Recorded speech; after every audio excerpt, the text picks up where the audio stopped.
ওয়ালাইকুম, সবাই কেমন আছেন? আশা করি আল্লাহর রহমতে সবাই ভালো আছেন। তো আজকের ভিডিওর মূল টপিকটা হলো যে বাংলাদেশ পরিসংখ্যান ব্যুরোর এখানে আপনার বিভিন্ন পদের পরীক্ষার তারিখ প্রকাশ করেছে। তো আপনাদের পরীক্ষাটা কোথায় হবে এই বিষয়টা আপনারা এখন জানতে পারবেন, এবং কি আপনাদের পরীক্ষাটা হবে 31 মে 2025। লিখিত পরীক্ষাটা আপনাদের হবে। তো যে পদগুলোর লিখিত পরীক্ষা হবে পরিসংখ্যান সহকারী, তারপর কম্পিউটার অপারেটর ও উচ্চমান সহকারী হিসাবরক্ষক, এই পদগুলোর জন্য আপনাদের চূড়ান্ত একটা সাজেশন আছে, যেটা পড়লে আপনার 100% কমন পাবেন। তো চলুন আমি এখন আপনাদেরকে সাজেশনটা দেখাবো। বিশেষ করে পরিসংখ্যান সহকারী এবং কি আপনার কম্পিউটার অপারেটর, তারপর উচ্চমান সহকারী, তো এই পদগুলোর জন্যই কিন্তু আমাদের মূলত এই সাজেশনটা। চলুন এখন আমি আপনাদেরকে দেখাই আমাদের সাজেশনটা, তাহলে আপনারা আশা করি বিষয়টা বুঝতে পারবেন। তো চলুন। তো আপনারা এই পদগুলোর এখন আমি যে চূড়ান্ত সাজেশনটা করছি আপডেট, এখন দেখলে বুঝবেন এটা কতটা গুরুত্বপূর্ণ। পরিসংখ্যান সহকারী এই পদের জন্য এবং কি উচ্চমান সহকারী হিসাবরক্ষক, এই তিনটা পদের জন্য। এই তিনটা পদের জন্য আমাদের এই সাজেশনটা পড়লে কিন্তু 100% আপনারা ভালো করতে পারবেন। তো আসুন আমি এখন আপনাদেরকে দেখাবো আমাদের চূড়ান্ত সাজেশনটা।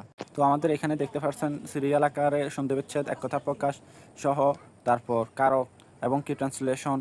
তো এখানে সিরিয়াল আকারে সব কিছু দেওয়া আছে, অঙ্ক ইম্পর্টেন্টগুলো দেওয়া আছে, এবং কি গুরুত্বপূর্ণ আপনার গুরুত্বপূর্ণ আপনার সাধারণ জ্ঞানগুলো আমাদের এই সাজেশনে দেওয়া আছে। তো আপনারা আশা করি আমাদের এটা নিয়ে পড়লে সবই বুঝতে পারবেন।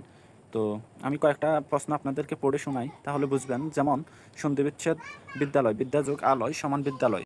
তো এখানে দেখতে পাচ্ছেন সাধারণ জ্ঞান এবং কি ইংরাজি, বাংলা, অঙ্ক সব কিছু কিন্তু সিরিয়াল আকারে দেওয়া আছে। এগুলো সবগুলো কিন্তু আপডেট প্রশ্ন, এগুলোর বাইরে কিন্তু কোনো প্রশ্ন আপনারা পাবেন না। আপনাদের এই পদ অনুযায়ী এই তিনটা পদের জন্য এই সাজেশন পড়লে কিন্তু 100% আপনারা আশা করি কমন পাবেন। যেমন 29 নম্বরে এই সাধারণ জ্ঞানটা দেখেন, বাংলাদেশের বর্তমান অর্থ উপদেষ্টার নাম লিখুন। এটা সঠিক আনসার হবে ডক্টর সালাউদ্দিন আহমেদ। তো আমাদের এখানে এগুলো সবগুলো কিন্তু আপডেট। তারপর বাংলাদেশের জাতীয় পতাকার ডিজাইনারকে, এটা সঠিক আনসার হবে কামরুল হাসান। তারপর এখানে যে প্রশ্নগুলো দেখতে পাচ্ছেন, এই প্রশ্নগুলো ভেরি ভেরি ইম্পর্টেন্ট। তো এগুলো আপনার ইনশাল্লাহ অবশ্যই পড়বেন। এগুলোর বাইরে কিন্তু কোনো প্রশ্ন আসবে না আশা করি। যেমন বাংলাদেশের জাতীয় বৃক্ষের নাম কি? আম গাছ। রাশিয়ার মুদ্রার নাম কি? এটা সঠিক আনসার হবে রুবল। তো এখানে প্রত্যেকটা প্রশ্ন ইম্পর্টেন্ট। যেমন কত সালে জাতীয় কবি নজরুল ইসলাম জন্মগ্রহণ করেন? এটা সঠিক আনসার হবে 1899 সালের 24 মে। তো এখানে দেখতে পাচ্ছেন প্রশ্নগুলা, এগুলা যেরকম দেখতেছেন সেম হুবহুব কমন পাবেন আমাদের এই সাজেশন থেকে। যেমন ধান উৎপাদনের শীর্ষ দেশ কোনটি? এটা সঠিক আনসার হবে চীন। নামহীন গোত্রহীনের লেখককে? এটা সঠিক আনসার হবে হাসান আজিজুল হক। তারপর উড়োজাহাজের গতি নির্ধারণকারী যন্ত্রের নাম কি? এটা সঠিক আনসার হবে ট্যাকোমিটার। তারপর এখানে আরও প্রশ্ন আছে, এগুলো আপনি ইনশাল্লাহ আশা করি নিয়ে পড়লে বুঝতে পারবেন আমাদের প্রশ্নগুলো কতটা গুরুত্বপূর্ণ। যেমন আমি কয়েকটা বাংলাও পড়ে শোনাই। বিদ্যালয়, বিদ্যাযোগ আলয়, তারপর নবান্ন, নব যোগ অন্য সমান নবান্ন। তারপর এখানে শুদ্ধ বানান, মমস্য বানান, এটা কিন্তু ভেরি ভেরি ইম্পর্টেন্ট। এই বানানটা বিভিন্ন পরীক্ষায় বারবার আসে।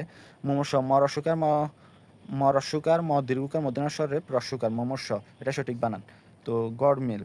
তো এই বানানগুলো ইনশাল্লাহ আপনার দেখে নেবেন, এগুলা থেকে ইনশাল্লাহ আপনার কমন পাবেন। উপকারীর অপকার করে যে কৃতগণ্য, এই প্রশ্নগুলো ইনশাল্লাহ অবশ্যই আপনার কমন পাবেন। এক কথা প্রকাশ, বাগধারা, বাগধারাগুলোর অর্থ লিখুন। ইঁদুর কোপালে, মন্দভাগ্য, তোমার মতো ইঁদুর কোপালে লোক আমি দেখিনি। তো এই প্রশ্নগুলো থেকে আপনারা অবশ্যই কমন পাবেন। যেমন ফিল ইন দ্য ব্ল্যাঙ্ক। তো এখানে দেখতে পাচ্ছেন হি লিভস ড্যাশ ঢাকা, তো ইন ঢাকা। তো এগুলো আশা করি আপনারা পড়লে বুঝবেন, এগুলো থেকে হুবহুব কমন পাবেন। যেমন ট্রান্সলেশনগুলো দেখেন, 3 দিন যাবৎ বৃষ্টি হচ্ছে। It has been raining for 3 day. তারপর আমি তোমাকে খাওয়াবো। তো এইগুলা প্রত্যেকটা প্রশ্ন কিন্তু ইম্পর্টেন্ট। আপনারা এগুলা দেখবেন ইনশাল্লাহ, আশা করি এগুলা থেকে কমন পাবেন।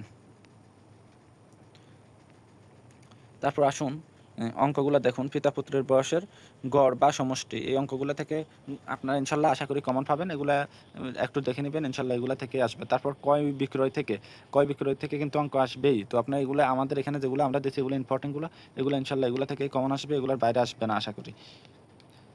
তো আসুন আমরা এখানে প্রত্যেকটা প্রশ্ন দেওয়া আছে, এগুলো প্রত্যেকটা প্রশ্ন পড়বেন। আমাদের সাজেশনটা শর্ট সাজেশন, আপনার চাইলে অল্প দিনে পড়ে শেষ করে ফেলতে পারবেন। যেহেতু 37 পেজ, আমরা ইম্পর্টেন্টগুলোই রাখছি যাতে অল্প সময়ের ভিতরে অল্প কিছু পড়ে ভালো করতে পারেন। এর জন্য কিন্তু আমাদের এই সাজেশন। তো আপনাদের পরীক্ষাটা কিন্তু লিখিত আকার হবে, এই বিষয়টা আপনার মাথায় রাখবেন। যারা পরীক্ষাটা দেবেন ইনশাল্লাহ আমাদের কাছ থেকে এই সাজেশনটা নিয়ে যাবেন। তো আশা করি সবাই বুঝতে পারছেন আমাদের সাজেশনটা কতটা গুরুত্বপূর্ণ। যেমন সততা সর্বোৎকৃষ্ট পন্থা, honesty is the best policy. তো এই প্রশ্নগুলো ইনশাল্লাহ আপনারা অবশ্যই পড়ে ফেলবেন। বাংলাদেশের হোয়াইট গোল্ড হিসেবে পরিচিত কোনটি? এটা সঠিক অ্যান্সার হবে চিংড়ি। বাংলাদেশের কোন জেলায় সবচেয়ে বেশি চা বাগান আছে? মৌলভীবাজার। প্রথম ইন্টারনেট ব্যবহারকারী দেশ কোনটি? যুক্তরাষ্ট্র। বায়ুমণ্ডলে কোন গ্যাসের পরিমাণ সবচেয়ে বেশি? নাইট্রোজেন। তারপর ডেঙ্গু রোগের জন্য কোন মশা দায়ী? অ্যাসিড মশা। তো আশা করি এগুলো ইনশাল্লাহ আপনারা পড়লে অবশ্যই পারবেন। সবাই আমাদের কাছ থেকে এই সাজেশনটা নিয়ে যাবেন।